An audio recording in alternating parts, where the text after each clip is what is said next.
Diane Sheldon. And I'm Sabrina Clinworth. And we are going to talk about complex numbers and complex roots. So what is a complex number?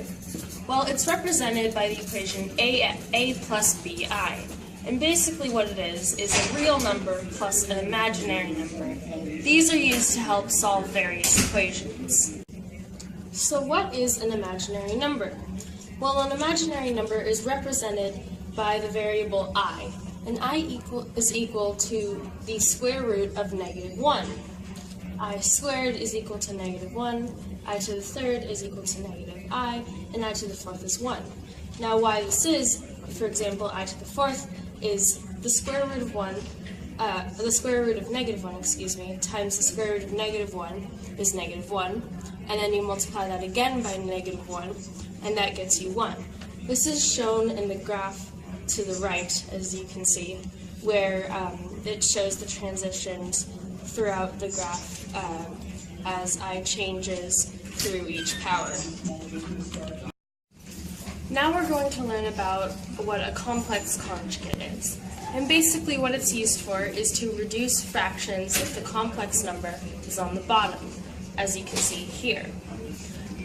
Basically what you do is you take the bi, and if it's positive, you make it negative, and if it's negative, you make it positive, and you multiply the top and bottom by that new fraction to get a minus bi over a squared minus abi plus abi minus bi squared. And the 2 in the middle cancel out, and I squared becomes -1 and multiplies by the b to become a minus bi and a squared plus b. And as you can see, there is no longer an I on the bottom, which means that it will become a real number and be a real fraction.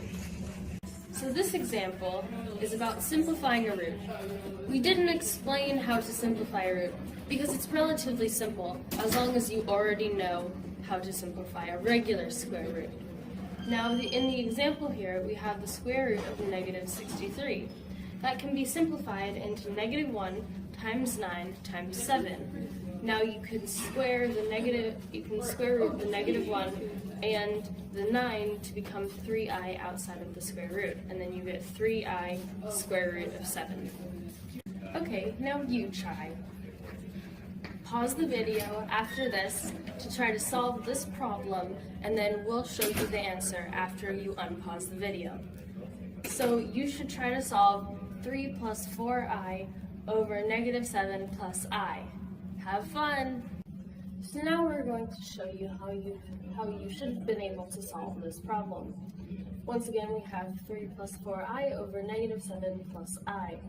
Now you need to get rid of the I on the bottom, which means you need to multiply by the complex conjugate, which in this case would be -7 minus I. You can see that here. And that gets you -21 minus 3i minus 28 minus 28i minus 4i squared, all over 49 minus 7i plus 7i minus I squared.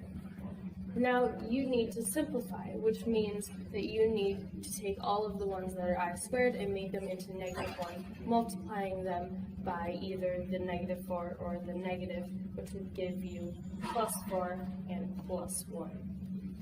Then you should combine like terms, which gets you -17 minus 31i all over 50. Hopefully you got that answer, and thank you for watching this video.